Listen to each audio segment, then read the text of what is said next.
Assalamualaikum warahmatullahi wabarakatuh.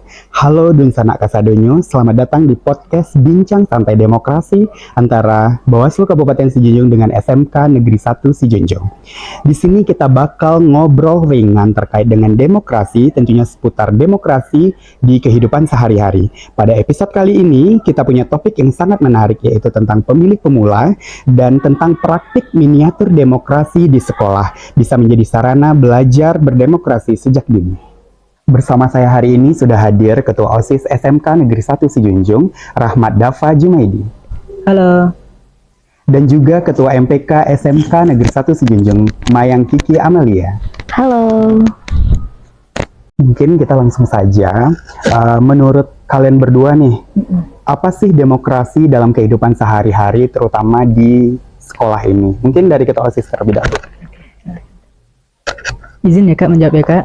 Kalau menurut saya, Dava sendiri, demokrasi itu adalah yang dimana para siswa itu berani untuk menyampaikan pendapat aspirasi mereka.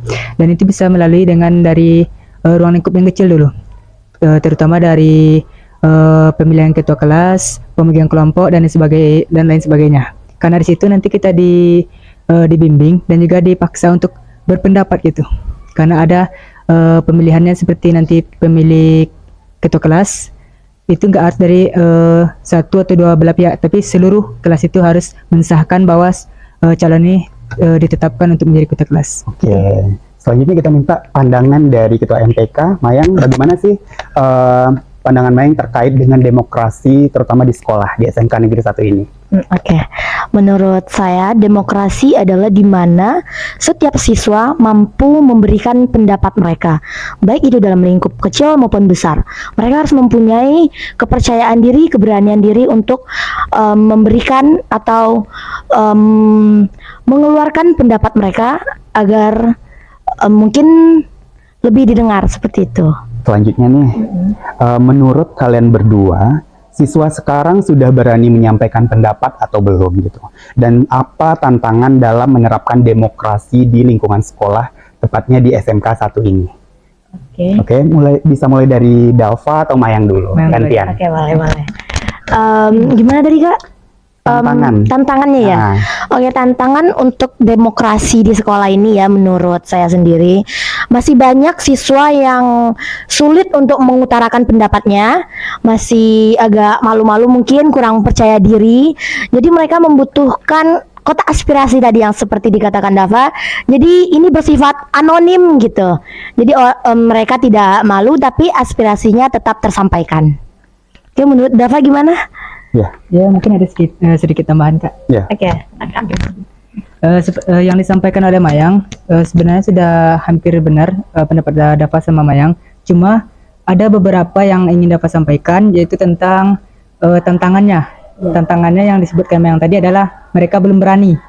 Dan juga mereka itu ada yang berani, cuma menyampaikan aspirasinya itu asal-asalannya gitu. Dia berani menyampaikan aspirasi tapi dia tidak memikirkan dampaknya apa, penyebabnya apa, solusinya apa, dia nggak memikirkan itu. Dia mau berbicara, cuma dia yang ia bicarakan itu tidak ada dasar, yaitu 5W tambah 1H. Makanya kita susah gitu. Makanya diperlukan kotak aspirasi biar kita bisa menyaringnya. Dan siswa yang memberikan aspirasi juga nggak malu Kak, karena dia berani terang-terangan, cuma yang disampaikan itu kan harus diperbaiki. Makanya kami butuhkan kotak aspirasi sebagai penampungnya, gitu Kak. Jadi berarti untuk pelajar di SMK 1 ini sudah mampu menyampaikan aspirasi, tetapi ada yang aspirasinya sesuai dengan kebenaran, dan ada juga aspirasinya yang disampaikan itu bisa jadi hanya untuk kewajibannya saja, diminta untuk beraspirasi, dia masukkan aspirasinya. Seperti itu. Nah, selanjutnya nih untuk Dava dan Mayang, terkait dengan pengalaman demokrasi dari miniatur demokrasi yang dilakukan di sekolah. Nah, itu bagaimana nantinya menghubungkan pengalaman demokrasi di sekolah itu dengan peran pemilih pemula. Kalian berdua nih kan pemilih pemula nih, baru umur 17 tahun dan mau masuk 17 tahun. Nanti pemilu 2029, bagaimana sih pengalaman yang sudah didapatkan di sekolah itu dilaksanakan di pemilu sebenarnya? Oke, mungkin mulai dari siapa dulu? Dava boleh deh. Oke, dari Dava. Baik, izin ya Kak. seperti yang kakak tanyakan tadi, bagaimana cara untuk mengaplikasikan ya, Kak, Ya, ke mengaplikasikan. pemilihan yang sebenarnya. Yang pertama di sekolah itu kan kita sudah belajar Kak bagaimana cara memilih yang baik. Nah, jadi di sekolah kita kan memiliki pilihan, memiliki suara hati kita sendiri. Ya. Dan sebagai pemilih yang baik, kita itu seharusnya nggak milih ikut-ikutan gitu. Kita harus mencari informasi dulu terhadap paslon gitu. Misalkan kita cari dulu datanya, latar belakangnya gimana, dan kita juga berujuk kepada visi dan misinya. Kalau hanya ikut-ikutan juga nanti kalau seandainya pemimpinnya salah, kitanya juga ikut merasa salah Kak, karena kita yang mempercayakannya, kita yang mengamanahkannya gitu. Nah, untuk pemilihan itu bukan hanya sekedar coblos mencoblos gitu, ada juga tata caranya, yaitu hanya boleh dengan 1 kali tusukan. Ya. Kalau banyak-banyak nanti kan hangus gitu Kak. Nah, itu yang dapat dapatkan di sekolah. Nanti dapat akan juga aplikasikan ke pemilihan yang sebenarnya sebagai pemilih pemula gitu. Itu aja Kak. Oke, bagaimana dengan Mayan? Oke, menurut Mayang bagaimana pemilihan yang sekarang ya Kak? Pemilihan sekarang mungkin kita dapat belajar banyak dari pemilihan ini, mulai dari tata caranya gimana, bagaimana cara kita menilai untuk pemimpin kita selanjutnya, bagaimana kita mencermati visi misinya. Nah, mungkin ada perbedaan nanti Kak dengan pemilihan yang kita lakukan di sekolah dengan pemilihan pada 2029 nanti. Kalau di sekolah kan hanya siswa itu sebagai kandidatnya tuh Kak. Mungkin pas nanti kita pemilihan pada 2029 kan udah anggota dewan tuh.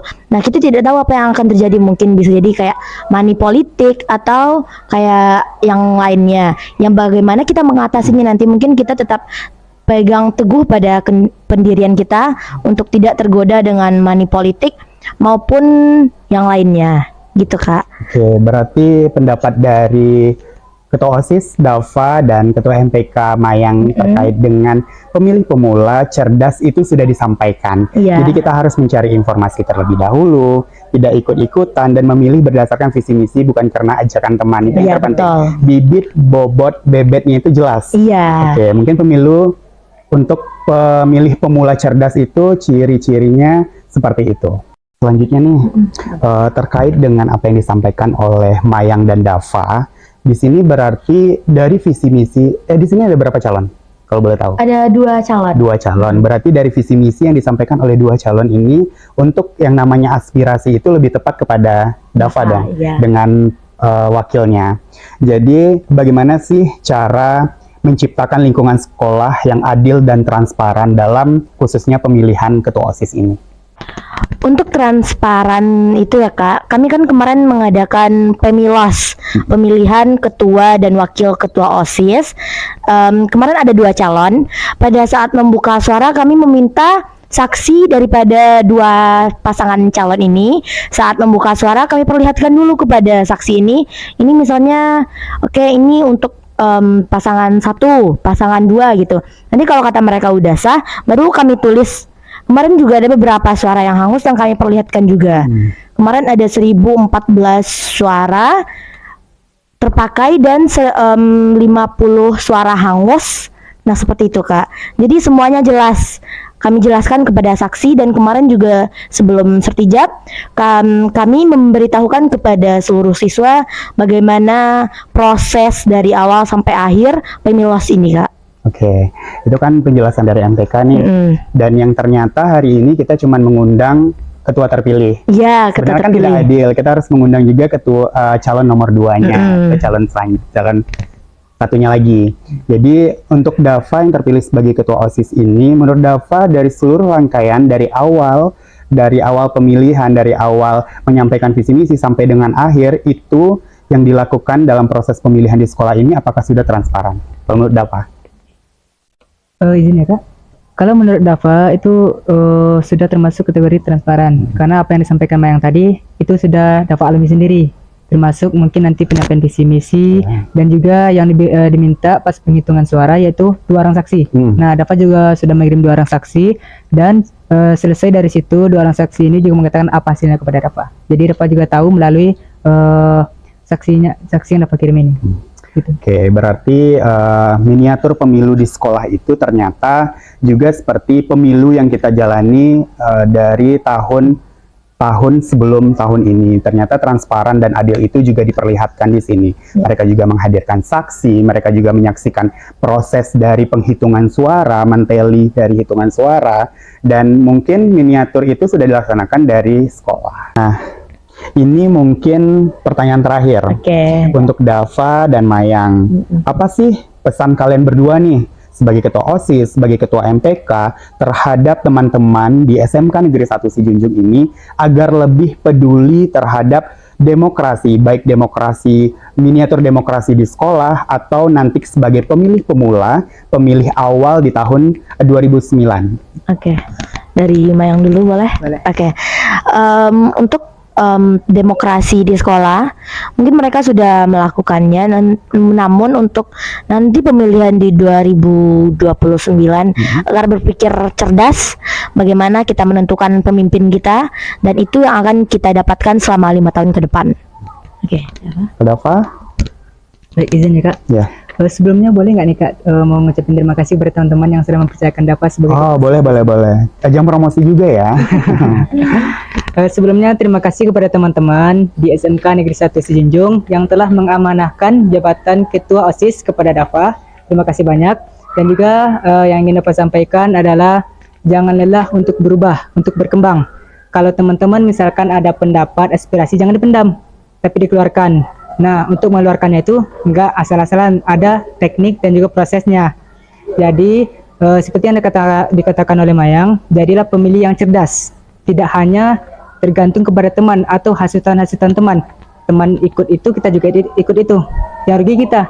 Teman misalkan ahli dalam bidang itu, kitanya enggak. Jadi kan kita yang ragu gitu. Jadi ngerasa enggak enak gitu. Yang malu juga kita. Jadi kepada teman-teman semuanya, sebagai pemilih pemula di tahun 2029, jadilah pemilih yang cerdas. Seperti apa? Seperti yang kami sampaikan tadi, carilah kebenarannya terlebih dahulu dan jangan hanya ikut-ikutan. Itu aja. Oke, terima kasih atas obrolan singkat kita pada hari ini. Semoga ini bisa menjadi aspirasi bagi teman-teman semua. Terima kasih Dava, Mayang. Iya, bye.